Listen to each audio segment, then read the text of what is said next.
Hello. Mister दर्शन नायर, आपने अपना promise तोड़कर अच्छा नहीं किया। रेवती? हाँ, रेवती। अभी आपको अपना गलती सुधारना पड़ेगा।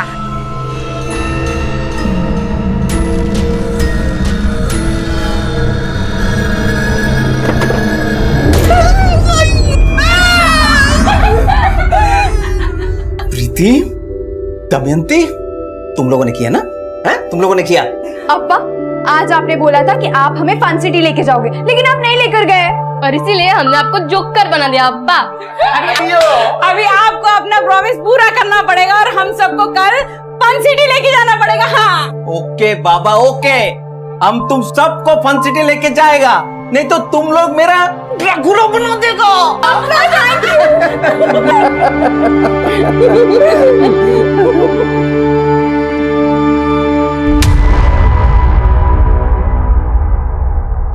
नमस्कार, मैं अभिमन्यु जिंदल क्राइम पेट्रोल दस्तक में आप सभी का स्वागत करता हूं।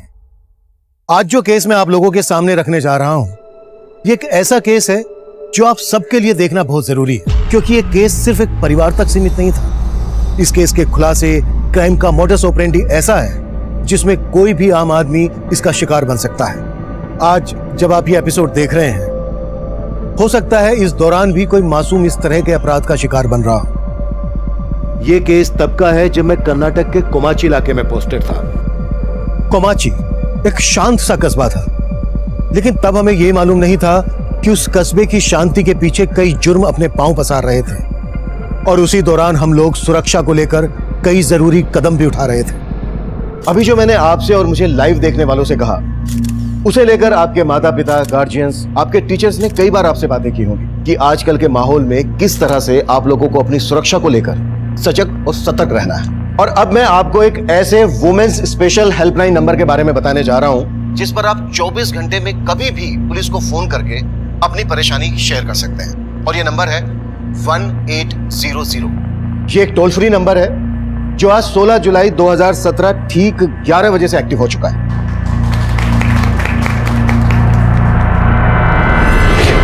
अगर आप किसी ऐसे रास्ते से गुजर रहे हैं जो आपको लगता है कि वो रास्ता सेफ नहीं है, जहां रोड साइड मजनुओं का जमघट है, या आप किसी भी मुसीबत की घड़ी में हैं, तो प्लीज आप तुरंत इस हेल्पलाइन नंबर पर कांटेक्ट कीजिए।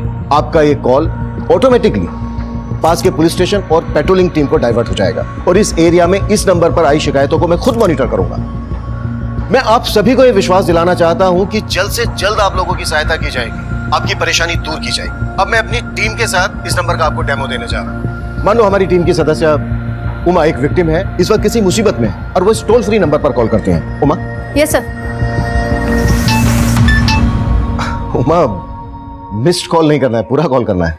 लेकिन सर, मैंने तो अभी कॉल किया ही नहीं आपको।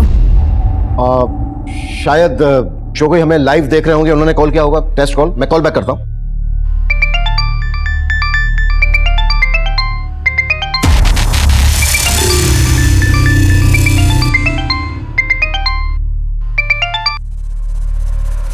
हेलो हेलो, मैं एसपी अभिमन्यु जिंदल बोल रहा हूं। क्या आप किसी परेशानी में हैं? फोन कट हो गया है, मैं दोबारा करता हूं।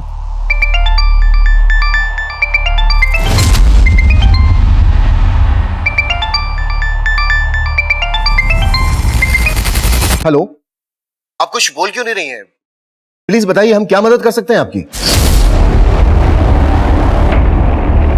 देखिए, अगर आप कुछ हमें बताएंगी नहीं तो हम आपकी मदद कैसे करेंगे? प्लीज बोलिए।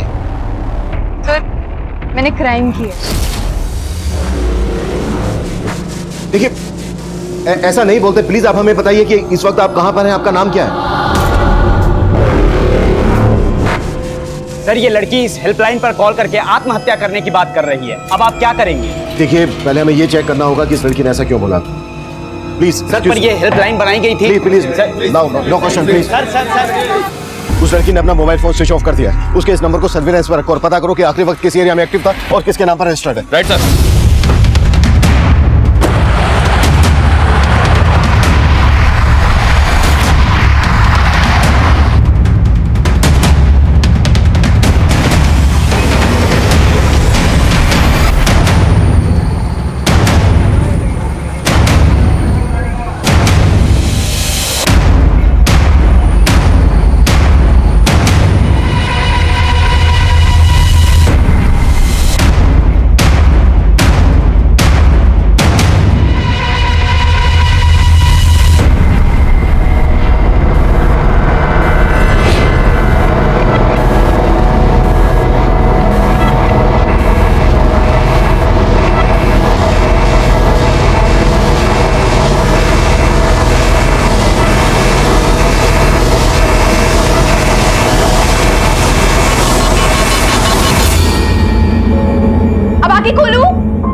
हाँ दीदी खोल दो। ठीक है।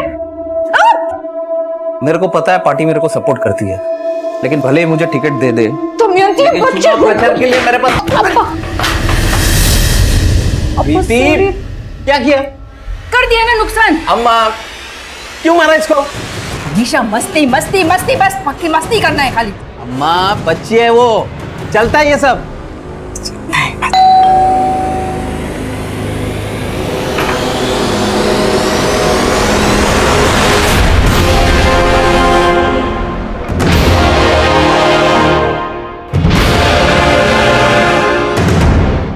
ये लड़की क्या कर रही है?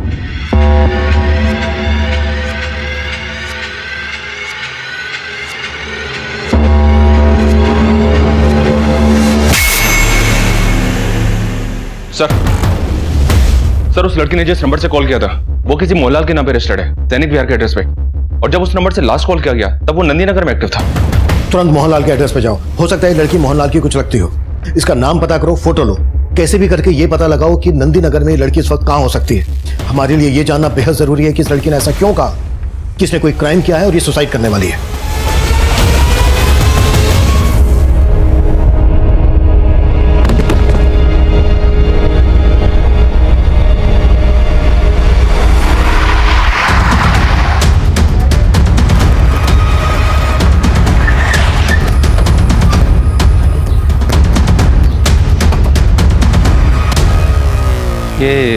ये मोहनलाल का घर है? हाँ सर यही है। तो इनके घर में कौन कौन रहता है? सर इनका पूरा फैमिली चेन्नई रहता है। कोई नंबर वगैरह है आपके पास? हाँ सर है। दीजिए प्लीज।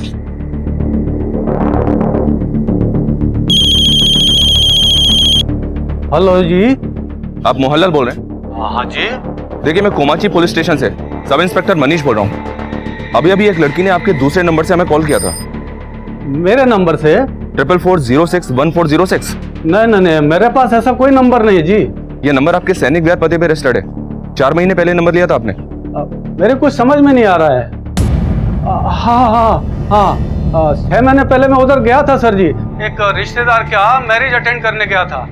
उधर मैंने एक दुकान से मोबाइल सिम खरीदा था सर। वो दुकानदार मेरे डॉक्यूमेंट से मिसयूज तो नहीं कर लिया? तो क्या आप हमें बता सकते हैं यहाँ से आपने किस दुकान से सिम लिया था?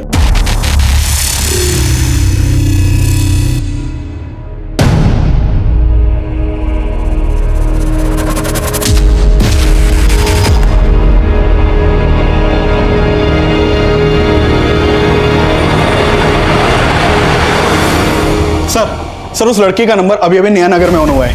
नया नगर में? अभिषेक, पहले इस लड़की का फोन एक्टिव था नंदी नगर में और अब नया नगर में।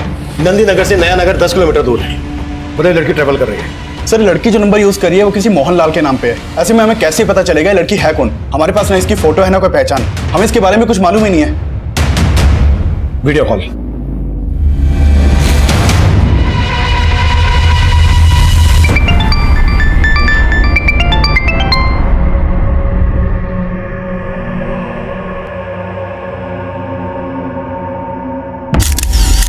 हेलो बेटा, मैं अभिमन्यु जिंदल। पहले आपकी मेरे से ही बात हुई थी। देखो बेटा, मैं समझ सकता हूँ आप किसी वजह से गिल्ट में हो। देखो बेटा, आप अभी बहुत छोटे हो सकता है आपसे कोई भूल हुई हो, लेकिन ऐसी कोई भूल नहीं है जो सुधारी ना जा सके। आप हमें खुल के बताइए, आपको क्या हेल्प चाहिए हमारी? नाम क्या है बेटा आपका? आपके पेरेंट्स कौन है? आप कहाँ रहती हैं? हम आपकी मदद जरूर करेंगे।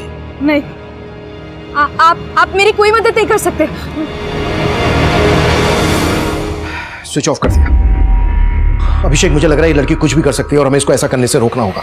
इसका फोटो मैं तुम्हें सेंड कर रहा हूं। सभी सोशल साइट्स और न्यूज चैनल में ये फोटो सर्कुलेट करो। देखकर तो यही लग रहा था कि ये किसी बस में ट्रेवल कर रही है। नया नगर के पास में जो भी पेट्रोलिंग टीम है उसको इसका फोटो भेजो और इसे अपडेट करो। इस लड़की की उम्र 16 से 17 साल की होगी। मतलब ये जरूर किसी स्कूल या कॉलेज में जाती होगी। आसपास के जितने भी स्कूल कॉलेजेस हैं सब जगह पता करो। हो सकता है वहां से इसके घर वालों के बारे में हमें पता चल जाए। Quick sir.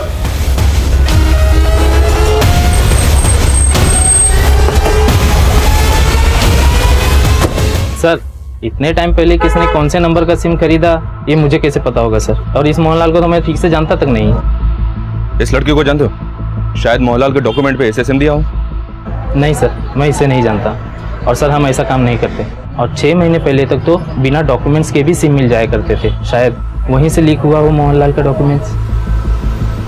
ये वही लड़की है जिसने पुलिस के हेल्पलाइन नंबर पर फोन करके ये बोला था कि उसने कोई क्राइम किया है और वो सुसाइड करने वाली है। आखिर क्या वजह रही होगी, इसका पता अभी तक पुलिस भी नहीं लगा पाई है।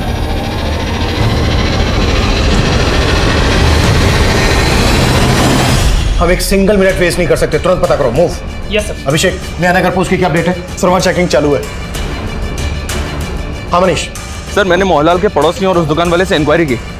लगता नहीं मोहनलाल उस लड़की को जानता होगा।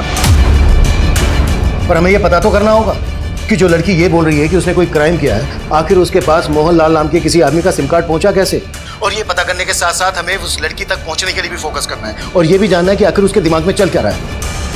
मनीष, अभिषेक, वो लड़की नंदी नगर में थी। नंदी नगर से उसने नया नगर की तरफ मूव किया। हो सकता है वो नया नगर से होते हुए विजयनगर की तरफ जा रही हो, या फिर विजयनगर पहुंचने से पहले ही आधे रास्ते से वो तिलक नगर होते हुए, नालगोंडा होते हुए नगरेला की तरफ जा रही हो। अभी मैंने जितने भी नाम दिए हैं, इन सभी एरियाज में नाकाबंदी करवाओ और आने जाने वाली सभी बसेस की चेकिंग करवाओ। क्लियर है Manish? Okay sir. Okay Abhishek. क्या सर? मैं क्या सर? सर अभी एक लेडी का फोन आया था, उसका कहना है कि वो उस लड़की के बारे में जानती है। मैंने उसको थाने बुलवा लिया है।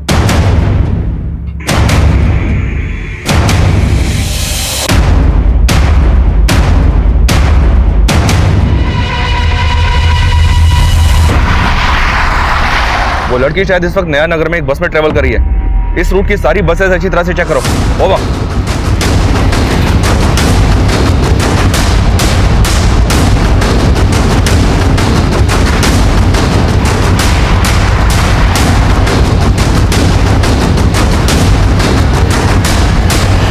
उस लड़की का नाम प्रीति है और वो हमारे स्कूल में पढ़ती है। उस स्कूल की मैं प्रिंसिपल हूँ। प्रीति? और ये प्रीति रहती कहाँ है? स्कूल के डेटाबेस से मैंने ये एड्रेस निकाला है। उसकी माँ का नाम रेवती नायर है और वो विडो है।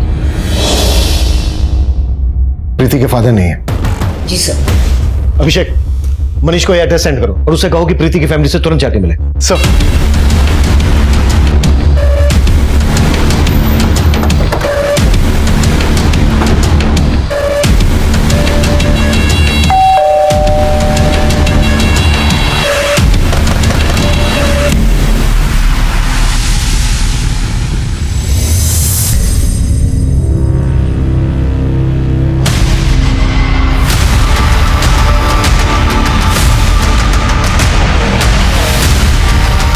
अंदर तो कोई नहीं है सर।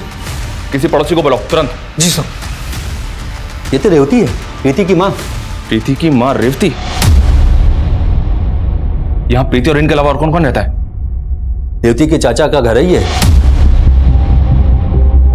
पति की मौत के बाद रेवती अपने 2 बेटियों के साथ यहीं रहती हैं, प्रीति और दमयंती। इसके अलावा इनके चाचा के बहू बेटे और 2 पोते भी रहते थे। तो बाकी फैमिली कहाँ है? सर वो शादी में गए थे, मैंने देखा था।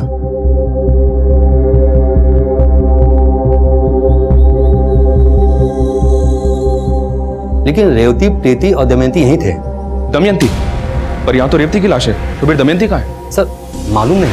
आपने आप में से किसी ने भी यहाँ किसी को आते जाते देखा? किसी तरह के झगड़े की कोई आवाज सुनी? आपने भी नहीं सुनी? नहीं सर, मैंने भी नहीं सुना। व्हाट? प्रीति की मदर का मर्डर? और सर चौंकाने वाली बात तो यह है कि प्रीति की छोटी बहन दमयंती भी गायब है। प्रीति की छोटी बहन दमयंती? जी हाँ सर, मैंने पड़ोसियों से प्रीति के नाना का नंबर लेकर उनसे बात भी की, पर उन्हें भी इस बारे में कुछ पता नहीं है। अगर उन्हें कुछ मालूम नहीं है तो फिर ये चक्कर क्या है? मेरी जब आखिरी बार प्रीति से बात हुई थी वीडियो कॉल पर, तब उसे देखकर ऐसा ही लगा था कि वो अकेली है। ऐसे लगा नहीं कि उसके साथ उसकी छोटी बहन दमयंती भी होगी। सर प्रीति बोल रही थी कि उसने कोई क्राइम किया है। कहीं ऐसा तो नहीं जिस क्राइम की प्रीति बात कर रही थी वो उसकी माँ का मर्डर तो नहीं? हो सकता है प्रीति ने ही अपनी माँ को मार दिया। अगर ऐसा है तो इट्स रियली वेरी सीरियस। और सबसे बड़ा सवाल, प्रीति आत्महत्या करने की बात कर रही थी तो उसकी छोटी बहन दमयंती कहाँ है? हमें इन सब की वजहों का पता लगाना होगा।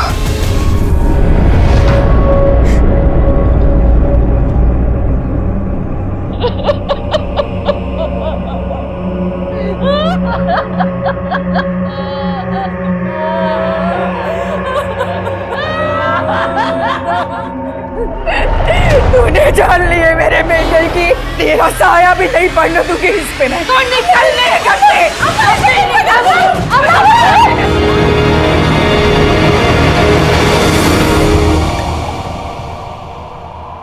चलो आ जाओ, जिसको जो नाश्ता पानी करना है कर लो, आ जाओ।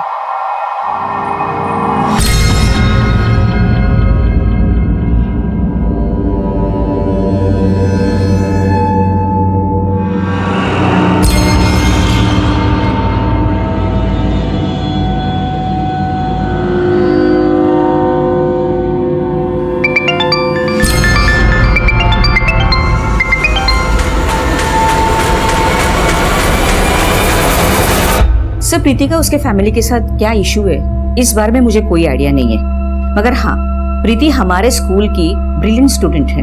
वो पढ़ाई में भी काफी तेज है। लास्ट ईयर 10th में उसे 2nd रैंक मिला था और सरकार की तरफ से 10th बोर्ड के जितने भी टॉपर्स थे उन सभी को टैबलेट गिफ्ट में दिया गया था। माना प्रीति पढ़ाई में अच्छी है, पर कभी आपने प्रीति में ऐसा कुछ नोटिस किया जो आपको अजीब लगा हो? सर, प्रीति काफी रिजर्व रहने वाली लड़की थी, लेकिन एक बार उसने स्कूल में एक लड़की के साथ मारपीट की। क्या कर रही हो तुम? क्यों मार रही हो ज्योत्सना को? सर, प्रीति एक अच्छी स्टूडेंट थी, इसीलिए उसके बिहाफ में हमने ज्योत्सना के पेरेंट को कन्विंस किया कि उसके खिलाफ कोई भी एक्शन ना ले। इससे उसका फ्यूचर स्पॉइल हो सकता था। फिर प्रीति ने माफी मांग ली और सब सेटल हो गया।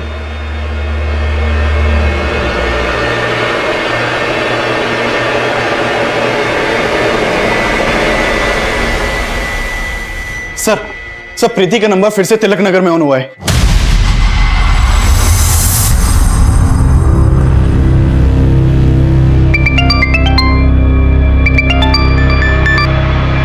कट कर दिया।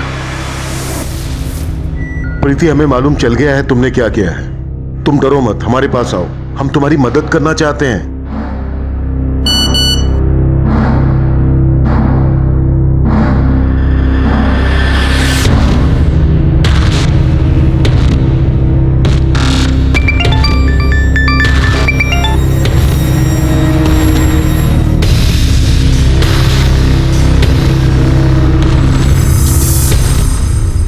स्विच ऑफ कर दिया।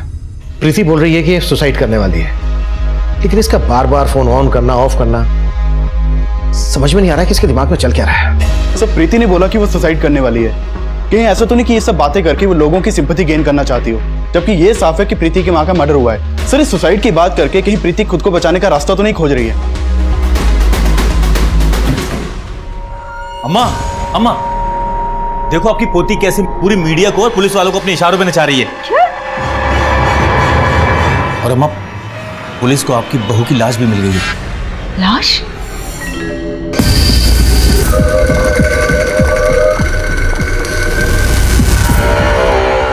सर, रेवती के पति की मौत करीब 1.5-2 साल पहले हो गई थी। प्रीति का उसकी माँ से किसी तरह का कोई झगड़ा? आए दिन का झगड़ा, क्योंकि ये प्रीति के सगे नाना थोड़ी थे, इसीलिए मामा मामी इन लोगों को अपना बोझ समझते थे। प्रीति के नाना सगे नहीं है मतलब? रेवती के माँ बाप तो काफी पहले ही गुजर गए थे और पति की मौत के बाद ससुराल वालों ने भी घर से बाहर निकाल दिया। और सर, प्रीति के मामा मामी के बच्चों के साथ जब भी प्रीति का झगड़ा होता था, प्रीति की माँ बेचारी प्रीति को ही गलत ठहराती थी। प्रीति दीदी ने मुझे मारा। मैंने कितनी बार बोला तुम दोनों को इस लड़की से दूर रहा करो। क्या हो रहा है ये सब? आपकी नवासी ने मेरे बेटे को मारा। नाना, इन लोगों ने मेरी भूख फाड़ दी। फाड़ दी तो क्या हुआ? हमारे दिए पैसों से पढ़ती है और हमारे ही बच्चों पे रौब जताती है।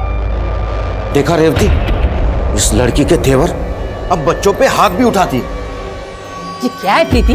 हाँ, जिनका दिया खाती है उन्हीं के साथ लड़ती है तू? अम्मा, लेकिन चल चल चल।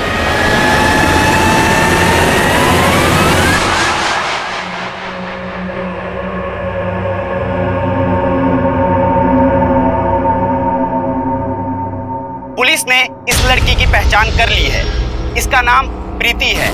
अगर आपको कहीं भी ये लड़की दिखाई दे तो तुरंत पुलिस के नीचे दिए गए नंबर्स पर संपर्क करें।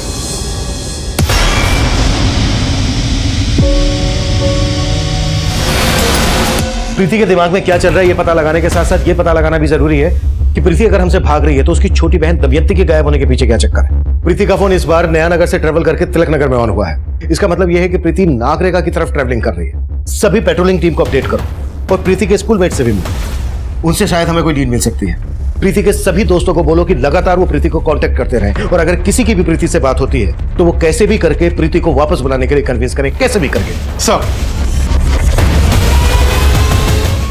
ये सब देख के हमने प्रीति को कई दफा फोन लगाया था, लेकिन उसका फोन स्विच ऑफ आ रहा था। किस नंबर पे फोन लगा रहे थे आप? सर 444061 लेकिन ये नंबर तो किसी मोहनलाल के नाम पे रजिस्टर्ड है। ये मोहनलाल आपका और प्रीति का लगता क्या है जो प्रीति उसके नाम का नंबर यूज करिए? मोहनलाल? सर हम ऐसे किसी आदमी को नहीं जानते और हमें नहीं पता कि प्रीति का नंबर किसी मोहनलाल के नाम पे है। तो फिर आप लोग जानते क्या है? देखिए सर, प्रीति क्या करती थी क्या नहीं करती थी वो हमें कुछ नहीं बताती थी, बल्कि रेवती दीदी तो खुद उससे तंग आ गई थी। बहुत हाथ उठने लगा है तेरा, क्यों मारा तुमने विशाल को? अम्मा गलती उन लोगों की थी और आप मुझे बोल रही हो। आप माँ हो या दुश्मन? दुनिया लड़की की दुश्मन ना बन जाए इसलिए एक माँ को अपनी बेटी की दुश्मन बनना पड़ता है। तुम जब मेरी तरह दो दो बेटियों की माँ बनोगी ना तब तुम्हें पता चलेगा। हम यहाँ रहते हैं और यहाँ कहीं खाते हैं। रहने दो अम्मा, आपको ना मेरी पड़ी ही नहीं है और मैं यहाँ आजमा के भी देख चुकी हूँ। शायद दादी सही कहती थी, आप मेरी नहीं अप्पा की भी दुश्मन थी। सर प्रीति के तेवर बिल्कुल उसके दादी के जैसे होते जा रहे थे। तो आप कहना चाहती हैं कि प्रीति वाकई में अपनी माँ का मर्डर करके भाग गई? नहीं सर, ऐसा नहीं हो सकता। जगन्नाथ जी, तो फिर हमें फोन पे वो आत्महत्या करने की बात क्यों बोल रही थी? और ये दमयंती कहाँ है? सर हमें उसका अंदाजा नहीं है सर। सर ये सब देख के मुझे तो रेवती के ससुराल वालों पर शक हो रहा है। कैसा शक? सर रेवती की सास और देवर अच्छे लोग नहीं है। उन्होंने पहले रेवती पर प्रीति के आपा के मर्डर का इल्जाम भी लगाया था। What? प्रीति के आपा का मर्डर? सर वो झूठा इल्जाम था। बाद में ये सब बात साफ हो गई थी कि दामाद जी की मौत हार्ट अटैक की वजह से हुई है।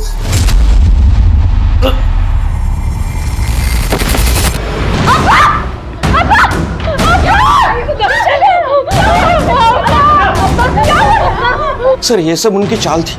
ये सब करके वो रेवती और उनकी बेटियों का जायदाद पे से हक मारना चाहते थे।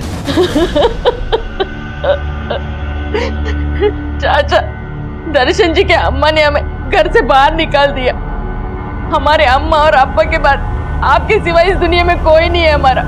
मेरी बेटी को और हमको यहाँ रहने दो, मैं आपके सामने हाथ जोड़ती हूँ। ऐसा मत बोलो रेवती, मैं हूं ना तुम्हारा चाचा और ये घर भी तुम्हारा है। सर रेवती को उसके ससुराल वालों से कोई हिस्सा नहीं मिला।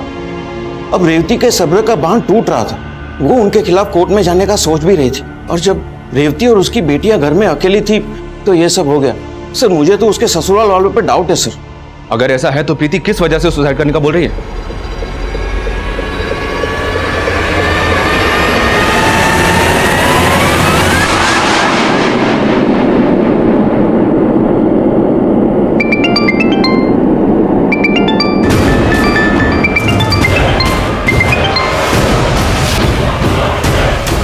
प्रीति अपने फादर के क्लोज होगी।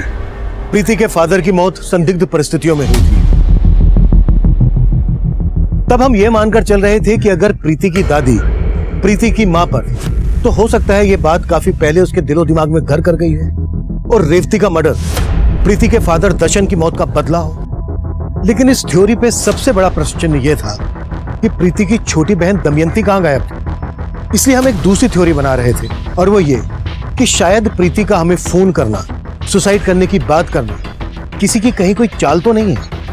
शायद दमयंती को किसी ने अगवा करके प्रीति को ये सब करने के लिए, बोलने के लिए मजबूर किया हो। इस थ्योरी को लेकर प्रीति की दादी और चाचा हमारी रडार पर थे। सुबह 11 बजे हमें प्रीति का कॉल आया था। उसके बाद 4 घंटे बीत चुके थे और प्रीति हमें हमसे काफी दूर नजर आ रही थी। इसी बीच प्रीति की एक स्कूल फ्रेंड का बयान सामने आया और उसका वो बयान इस केस को एक नया एंगल दे रहा था। सर ये प्रीति की अच्छी दोस्त है, ये नैनिका, आप इसके साथ बात कर सकते हैं। हाँ सर, मैं प्रीति को बहुत अच्छे से जानती हूँ और आई डोंट बिलीव कि प्रीति अपनी मदर के साथ ऐसा कुछ कर सकती है। वो अपनी माँ के बारे में कभी कुछ गलत नहीं सुन सकती थी सर। और एक बार तो ज्योत्सना ने भी उसकी माँ के बारे में उसे कुछ कहा था तो... अच्छा, ज्योत्सना के अलावा प्रीति का किसी और से कोई इशू या प्रीति का कोई बॉयफ्रेंड वगैरह? नहीं सर, प्रीति का कोई बॉयफ्रेंड वगैरह नहीं था। लेकिन एक बात है सर जो मैं आपको बताना चाहती हूँ। कैसी बात?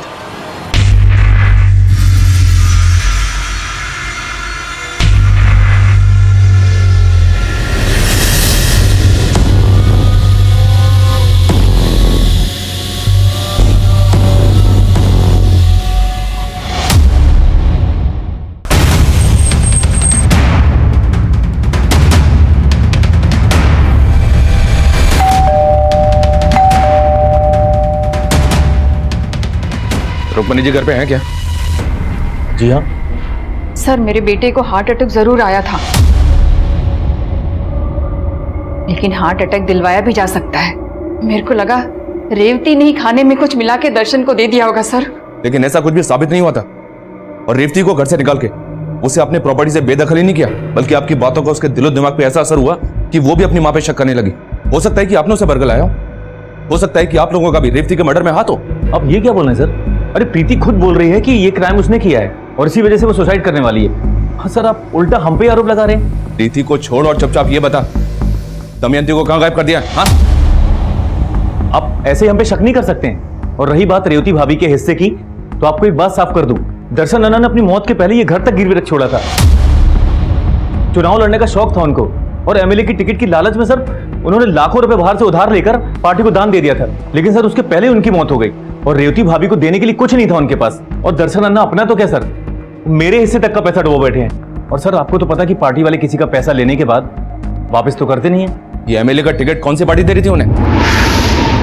सुन, प्रीति का बाप मेरी पार्टी का कार्यकर्ता था। मैं किसी भी हाल में फंसना नहीं मांगता है। कुछ भी हो जाए, इस सब का मेरी पार्टी की छवि पर कोई बुरा असर नहीं होना मांगता है।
प्रीति की जिंदगी में एक नहीं कई रहस्य हैं और प्रीति की इस दोस्त नैनिका ने भी ये चौंका देने वाला बयान दिया है।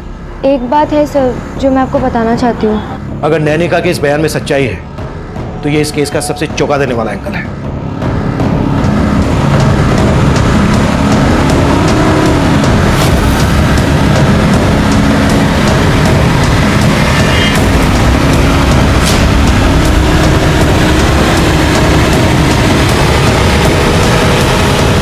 सुनो, ये इस लड़की को देखा है? हाँ सर, ये लड़की हमारे साथ बस में थी। अब कहाँ है वो? सर उसने नारेकल का टिकट लिया था, लेकिन बस थोड़ी देर के लिए तिलक नगर में रुकी थी और वो लड़की वहीं पर उतर गई थी और फिर वापस चढ़ी नहीं। सारा तिलक नगर छान मारो, हमारे पास टाइम बहुत कम है। क्विक।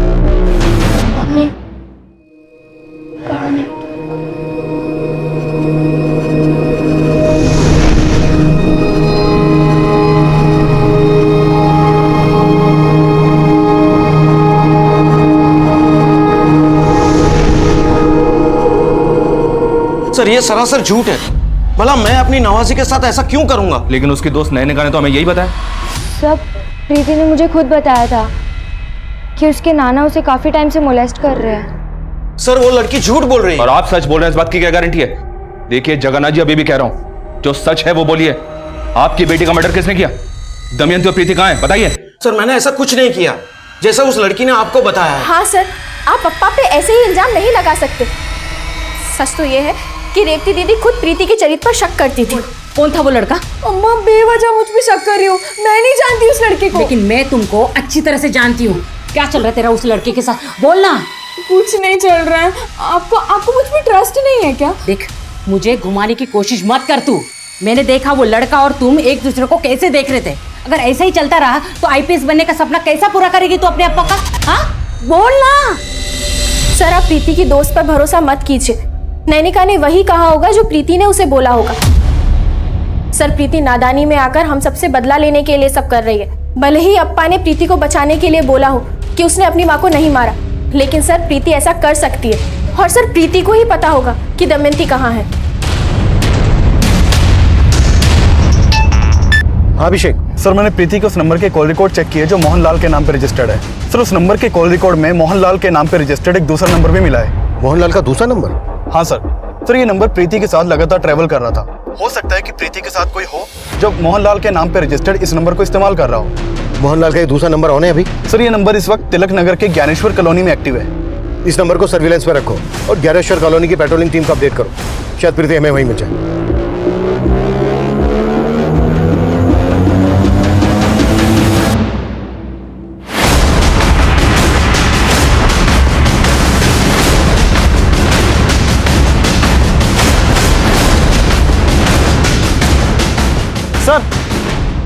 सर इस बिल्डिंग में गई थी। विशाल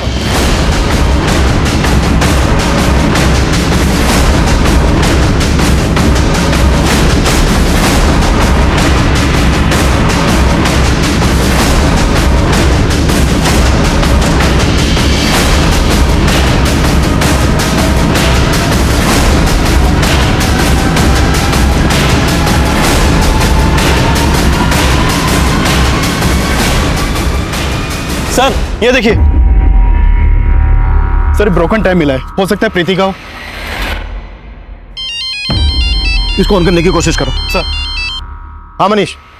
सर मैंने प्रीति के कजिन मोहन से इंक्वायरी की तो उसने बताया कि प्रीति अपने पास एक दूसरा मोबाइल भी रखती थी और इसके बारे में घर में किसी को कुछ नहीं पता था। नहीं अंकल, लेकिन प्रीति दीदी बहुत अच्छी हैं। वो मुझसे सारे सीक्रेट शेयर करती हैं। सीक्रेट्स? अच्छा बेटा कैसे सीक्रेट्स? हमको भी बताओ। अंकल प्रीति दीदी के पास एक और फोन है। देखो मैं अभी तुमसे बात नहीं कर सकती क्योंकि मैं घर पर हूँ। प्लीज दीदी मैं बात नहीं। दीदी आपके पास दो फोन है? ये लो तुम ना टैब से खेलो, ठीक है? पर तुम प्रॉमिस करो कि ये बात तुम किसी को नहीं बताओगे। ठीक है, नहीं बताऊंगा। जाओ। मोहनलाल के नाम पर रजिस्टर्ड पहला नंबर जो प्रीति यूज कर रही है, उस नंबर के साथ साथ मोहनलाल के नाम पर रजिस्टर्ड दूसरा नंबर भी ट्रेवल कर रहा है। इसका मतलब ये हुआ कि मोहनलाल के नाम पर रजिस्टर्ड दोनों नंबर प्रीति ही यूज कर रही है। लेकिन सर ये मोहनलाल तो चेन्नई में है, कंफर्म किया मैंने। वही तो, और मोहनलाल के नाम पर रजिस्टर्ड दोनों नंबर यहाँ पर प्रीति यूज कर रही है। कहानी को समझ में नहीं आ रही है। सर टैब प्रीति का ही और इसमें कुछ वीडियोस भी हैं। मनीष बाद में बात करता हूँ।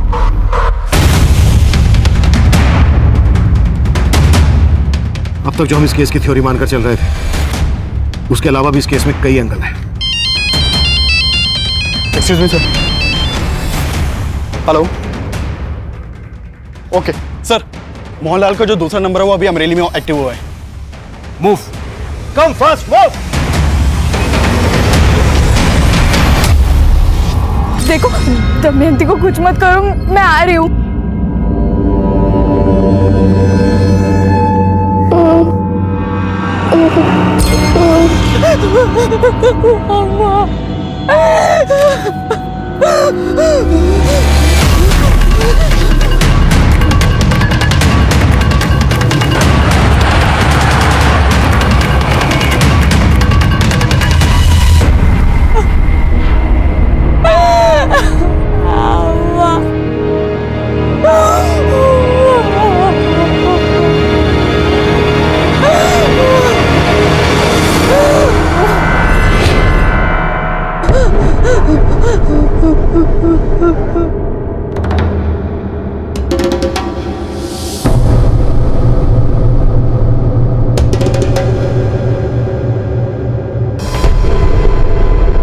सर नंबर यहीं के एक्टिव दिखा रहा है।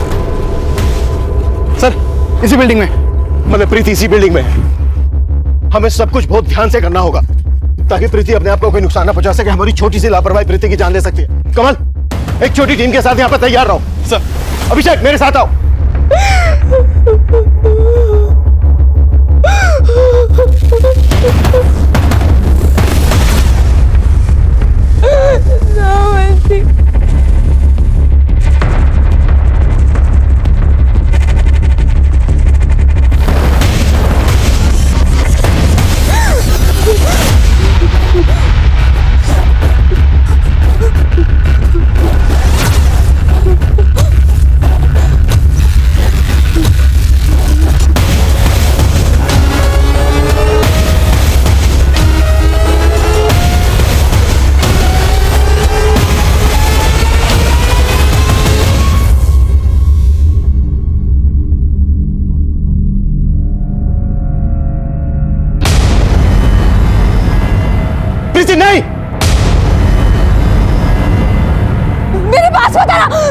मैं कूद जाऊंगी।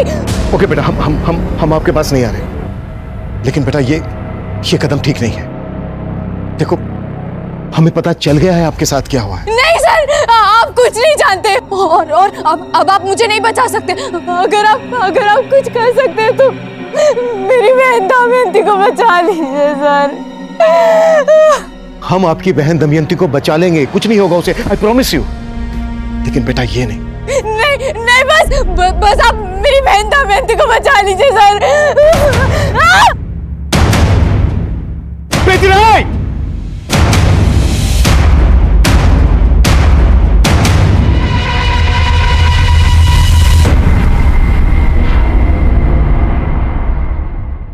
सर मैं झूठ नहीं बोल रही हूँ। बस नैनिका, हमें पता चल गया है कि प्रीति के दूसरे नंबर पर तुम लगातार प्रीति के टच में थी। तेरा क्या हुआ तेरी बहन भुगतेगी प्रीति। अगर तू 20 मिनट में वेयर हाउस नहीं पहुंची, तेरी माँ की तरह दमयंती भी मारी जाएगी। मैंने जो कुछ भी किया है वो सब श्रीनिवास के कहने पर किया है सर। ये श्रीनिवास कौन है?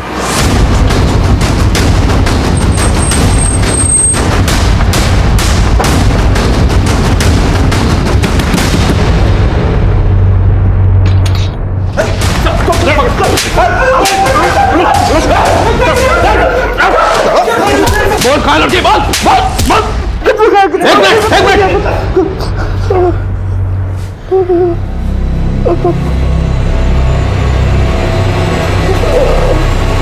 सर, लड़कों के पास से नैनिका का भी वैसा वीडियो मिला है जैसा वीडियो में प्रीति के टैब में मिला था।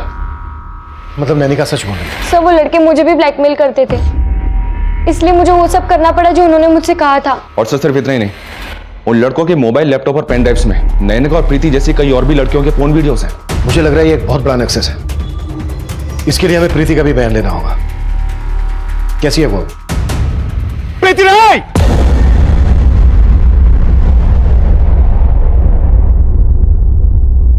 फिलहाल वो ठीक है सर। दीदी, दमयंती!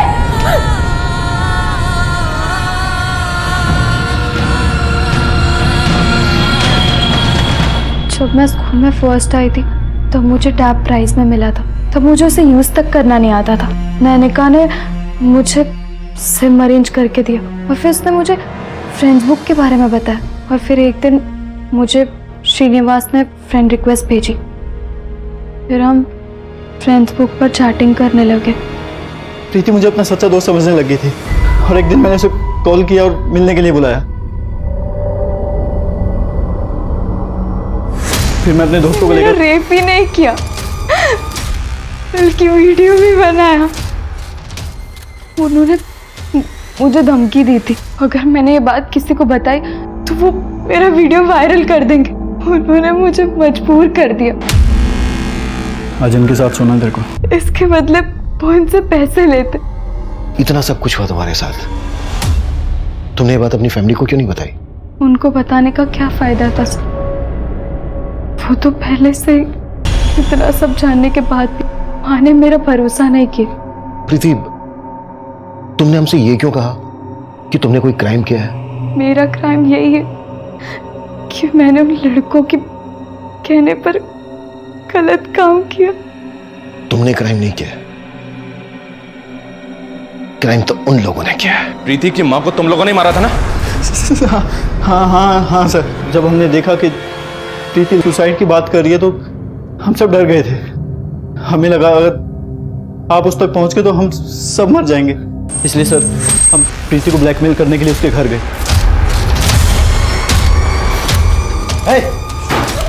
इससे पहले तू मरे। पकड़ा उसको।